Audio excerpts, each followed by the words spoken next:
네, 네 번째 시간은 등록의 결격 사유에 대해서 공부해 보도록 하겠습니다. 공인중개사법 10조가 그 근거 규정이고요. 공인중개사법 10조 조문의 제목이 그대로 등록의 결격 사유라고 되어 있습니다.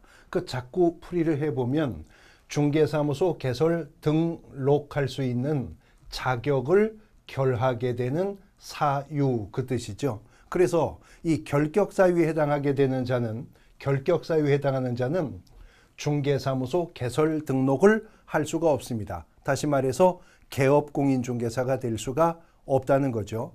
그뿐만 아니라 공인중개사법 10조 2항에 따르면 이 결격 사유에 해당하는 자는 소속 공인중개사나 중개보조원자체도 될 수가 없다는 것이고요. 법인인 개업공인중개사의 임원 또는 사원도 될 수가 없다는 겁니다. 결론은 이제부터 우리가 공부하는 결격 사유 중 어느 하나라도 해당이 되면 개설 등록하여 개업공인중개사가 될 수가 없는 것은 물론이고 소속 공인중개사나 중개보조원도 될 수가 없고 법인인 개업공인중개사의 임사원도 될 수 없다. 그러면 직접적이든 간접적이든 결격 사유에 해당하는 자는 적법하게 중개업에 종사할 수가 없다. 그 말이죠. 공인중개사법 10조 1항 1호가 미성년자가 결격 사유에 속한다라고 합니다. 자, 성년 앞에 미자가 있습니다. 무슨 미자일까요? 아름다운 성년 그런 뜻은 아니겠죠. 아닐 미자입니다. 성년이 아닌 자 그 뜻입니다. 민법이 만 19세로 성년이 된다라고 민법이 성년기를 규정하고 있죠. 다시 말해 성년이 아닌 자, 즉 19세에 달하지 아니한 자가 결격 사유에 속하게 된다는 겁니다. 그 다음에 두 번째는 피성년 후견인과 피한정 후견인이 결격 사유에 속하게 된다는 것인데 이 미성년자와 피성년 후견인, 피한정 후견인 이들을 통칭하여 민법에서는 제한능력자라고 부르고 있습니다. 이 제한능력자라고 하는 것은 민법상 단독으로 유효하게 법률 행위를 할 수 있는 능력에 제한을 받는 자들을 제한능력자라고 하고요. 민법에서 말하는 제한능력자들이 공인중개사법의 결격사유 첫머리를 장식하고 있다는 겁니다. 유의하셔야 될 것은 민법은 이러한 제한능력자라 하더라도 예외적으로 행위능력을 인정하는 경우가 있습니다. 민법상으로는요. 미성년자라 하더라도 혼인을 하면 성년으로 의제합니다.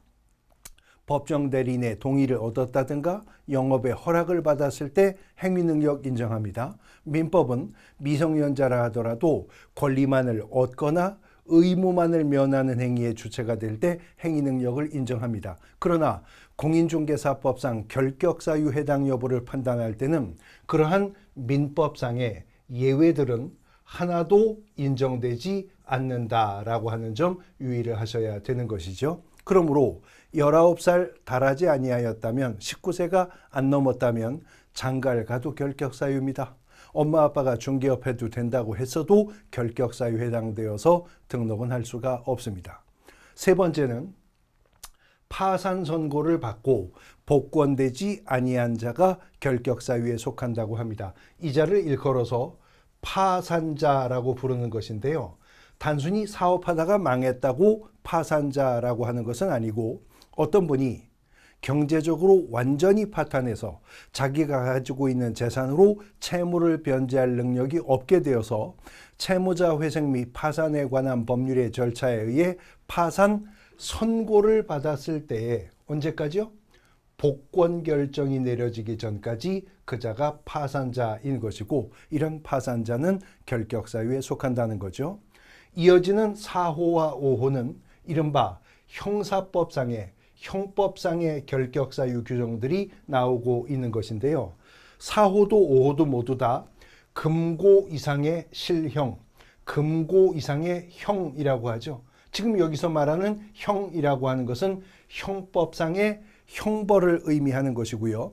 대한민국 형법은 총 9가지의 형벌을 가지고 있는데 그 중에 금고 이상의 형이라고 하는 것은 사형, 그 다음에 징역, 그리고 금고입니다. 이상이라고 했으니까 금고가 포함되는 거죠. 이것이 금고 이상의 형이 되는 것입니다. 그러므로 형법상의 형을 선고받았다 하더라도 자격정지, 자격상실, 과료, 구류, 벌금, 몰수 이런 형벌들은 공인중개사법상 결격사유와 무관합니다. 사형이나 징역 또는 금고의 형을 선고받고 집행이 종료되거나 집행이 면제가 된 날부터 3년이 경과하지 아니한 자는 결격사유에 속한다는 것이죠. 집행이 종료가 된 날로부터 3년, 집행이 면제가 된 날로부터 3년간은 결격에 속한다는 겁니다.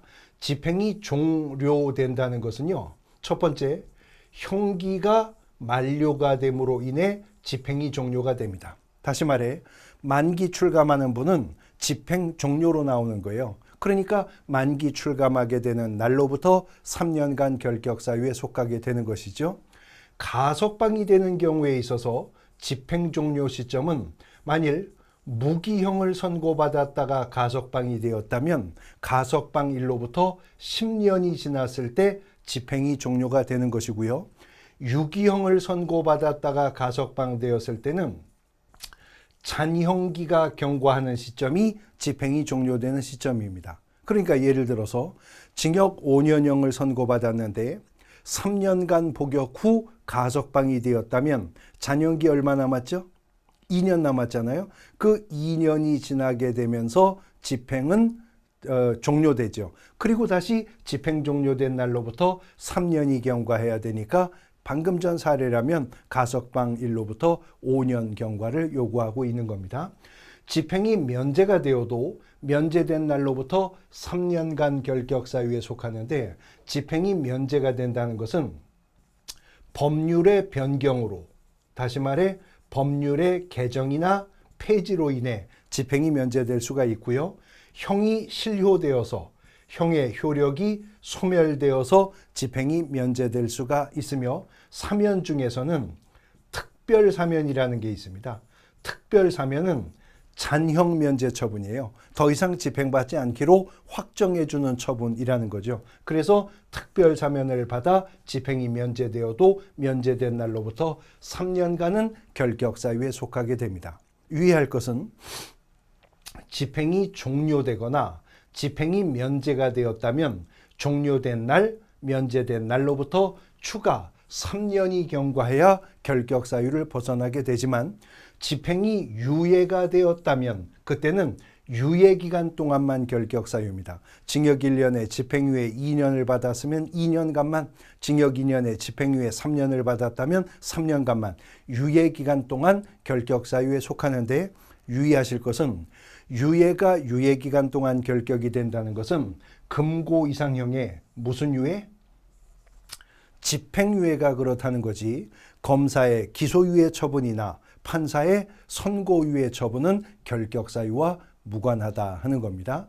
그 다음부터 나오는 결격사유는 공인중개사법 시리즈입니다. 공인중개사법과 관련된 결격사유 규정으로서 공인중개사법상 자격이 취소된 자는 자격 취소 후 3년간 결격사유, 또 자격이 정지가 된 자는 자격정지 기간 동안에는 결격사유, 그 다음 등록이 취소가 되었다면 등록 취소 처분을 받고 나서 3년간 결격사유에 속하게 된다라고 하는 거죠. 취소는 3년이고요. 정지는 기간 동안이기 때문에 업무정지도 자격정지 기간 동안 결격이라고 했었죠. 업무정지도 업무정지 기간 중 폐업을 했다 하더라도 나머지 업무정지 기간 동안은 결격에 속하는 것이고, 만일 법인이 업무정지 처분을 받았다면 법인인 개업공인중개사가 업무정지 처분을 받게 된 이유가 있었겠죠. 그 사유가 발생할 당시에 임원이었거나 사원이었던 자는 그 법인이 받은 업무정지 기간 동안은 결격사유에 속한다라고 규정을 하고 있는 겁니다. 공인중개사법 10조 1항은 이렇게 1호부터 10호까지 결격사유를 두면서 11호에 가서는 앞서 4호와 5호가 금고 이상형이 결격이라고 했었죠. 그러므로 벌금형은 그 금고 이상형이 아니어서 결격에 해당하지 않는 것이 원칙이지만 공인중개사법 위반 사건이었었고 그 선고된 가액이 300만 원 이상이었다면 벌금형도 3년간 결격에 속한다는 겁니다. 법인의 경우에 있어서는 지금까지 살펴본 1호부터 11호에 해당하는 결격 사유 중 어느 하나에 해당하는 자가 임원이나 사원으로 있다면 그 법인이 결격에 속하는 것이다 라고 하는 규정을 두고 있습니다. 공인중개사법 10조가 규정하고 있는 등록의 결격 사유에 대해서 살펴보셨습니다.